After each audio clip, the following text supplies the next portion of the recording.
Hey friend, if you're just joining us and want to get up to speed, whether it's understanding our approach to scripture memory, exploring different memorization methods, or learning how to use tools like the first letter technique, head over to the Women Rooted in Truth blog, linked in the show notes. It's your go-to resource for everything we've been walking through together. I hope you will find it helpful and will join us as we memorize scripture together.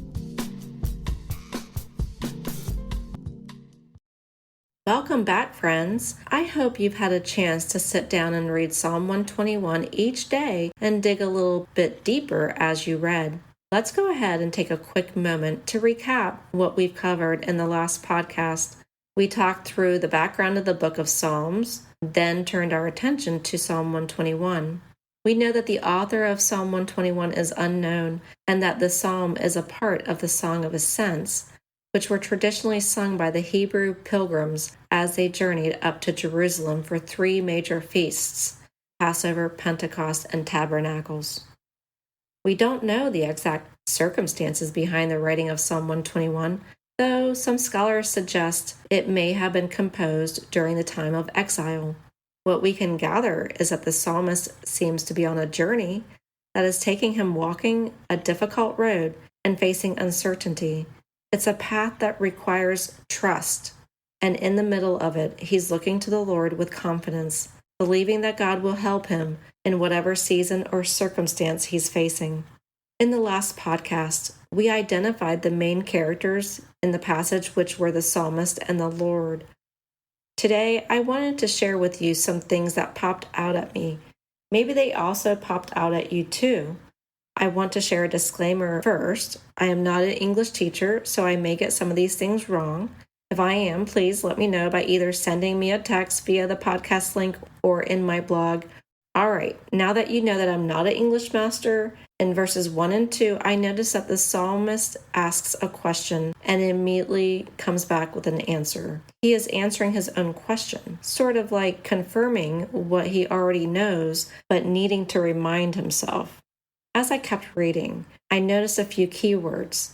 A keyword in the Bible is a word or phrase that carries significant meaning within a passage or theme, is often repeated, emphasized, or central to understanding the message the author is conveying.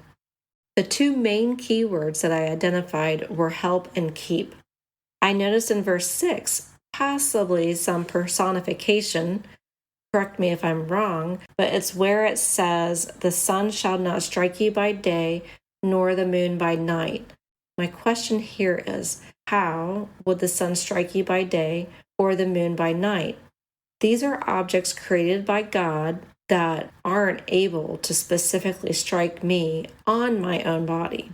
Maybe you want to do a deeper dive when we get to this verse in the podcast.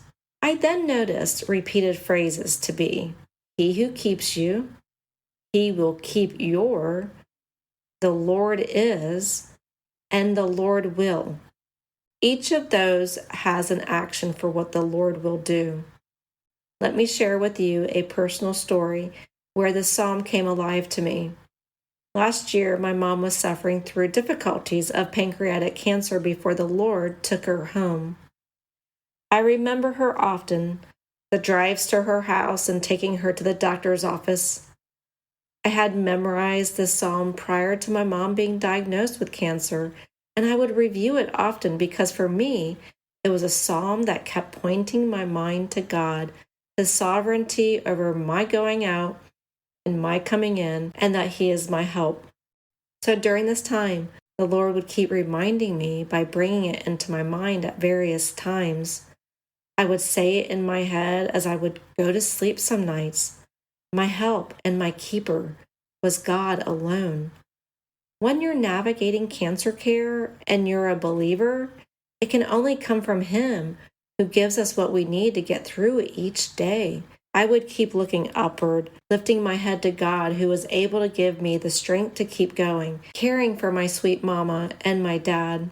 This psalm sustained us.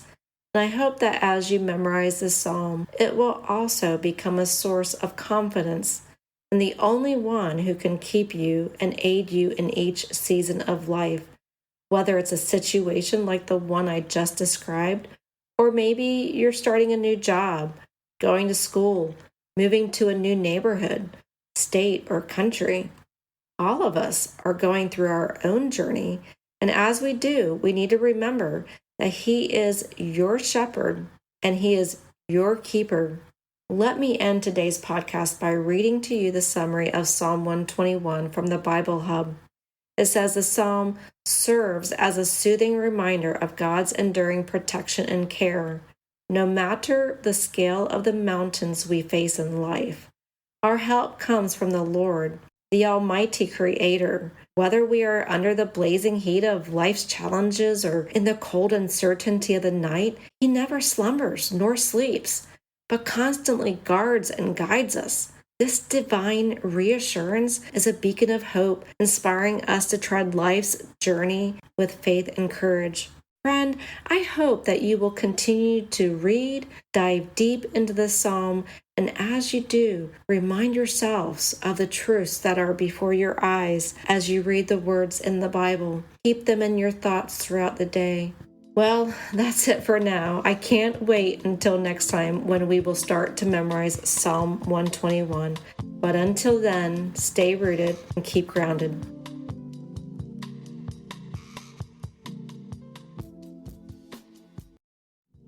If these episodes have been a blessing to you, subscribing or sharing a rating is a simple way to support what we're building here. I'd be so thankful for your help. Until next time, stay rooted, stay grounded, and keep growing in the Word.